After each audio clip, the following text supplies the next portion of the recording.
Hey y'all, hey, welcome back to my channel. So, I hope you guys are enjoying these notary documents. Let's get into it. So, today we're going to be discussing a promissory note.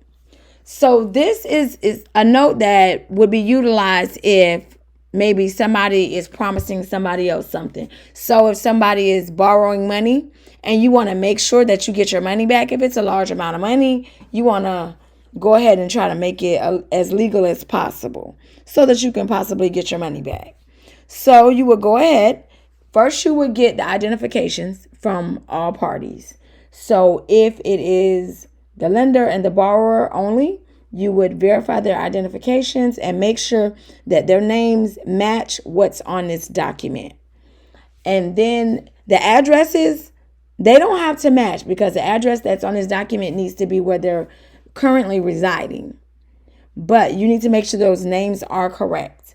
And if they have a co-signer, somebody else that's going to be obligated to help pay this back, then you need to verify their identification also. So let's go ahead and get started. So here, basically, you're just going to write the day of the transaction. So it'll be blank. So I kind of typed it in, but you can handwrite it also. So it just depends. It just makes it a little easier. But this would be the date of the transaction. The borrower's name would go here, and the borrower's address would go there. The lender name would go here. So that's the person that's lending out the money, and their address would go there. And then under that is basically going to be kind of the terms of the loan. So all of this is going to be completed by the borrower or the lender. Either one of them, they're going to fill this document out, not you. You're going to notarize at the bottom. But it's good to know at least what the document is about in case they have a question, okay? So then you'll keep going, and this is the terms of the loan itself. So this is the actual amount, the principal amount, and then if they want to include any interest on the actual amount, they can put that there.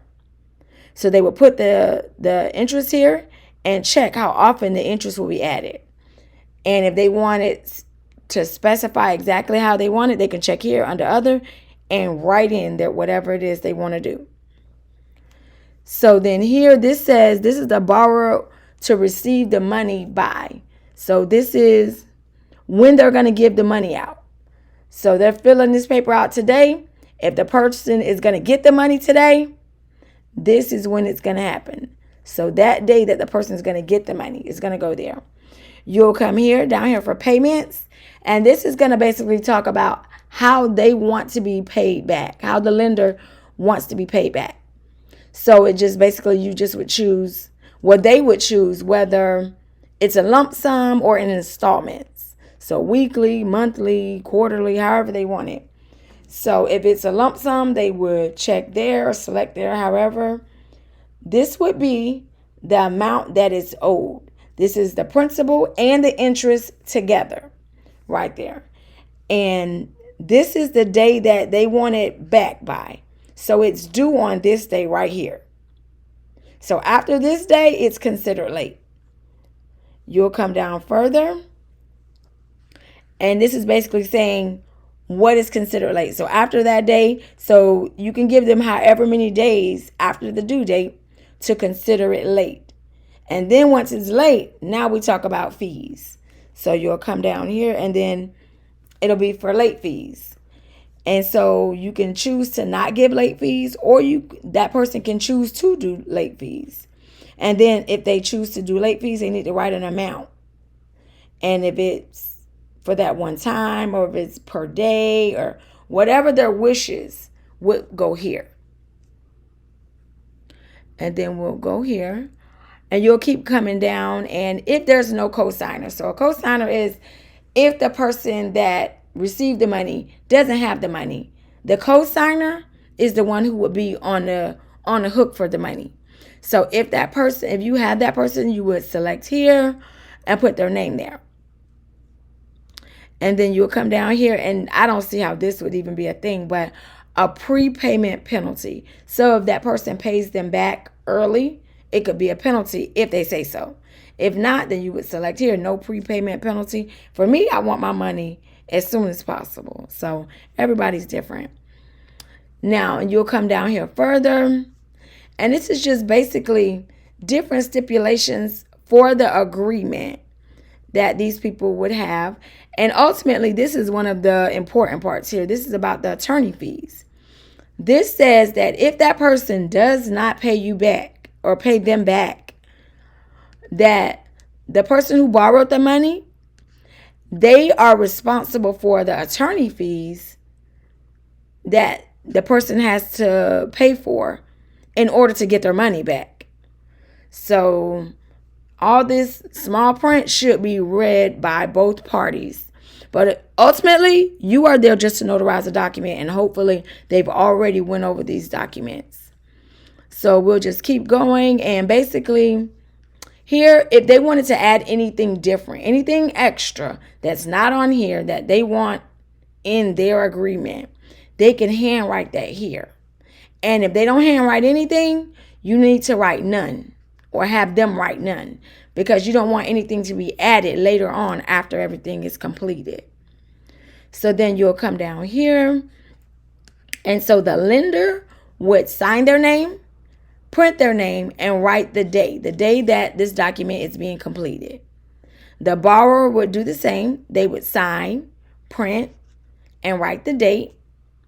And if there was a co-signer, their name would go here. So they would sign, print, and date.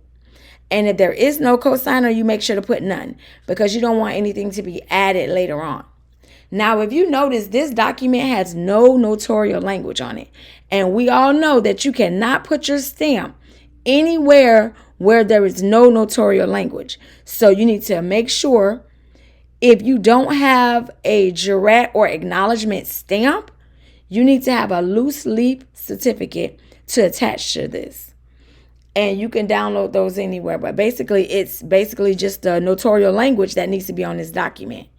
So it would be the state, your county, the day, once again, that this document is being completed.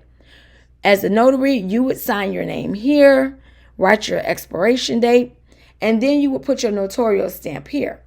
Now, this document would be complete. Now, when I did this document about a week ago, what I did was I made 2 copies. So one copy was for the person that actually is paying for the document, and I gave just a blank copy just for the person that is signing the document. So they can have a copy just in case they have any questions later on. They'll have a copy. Now, do you have to do that? No. But did I do it just to be nice? A lot of times you go a little further and a person will remember that. And the next time they need a notary, they'll think of you. So ultimately, you can make 2 copies. If not, just do the 1 copy.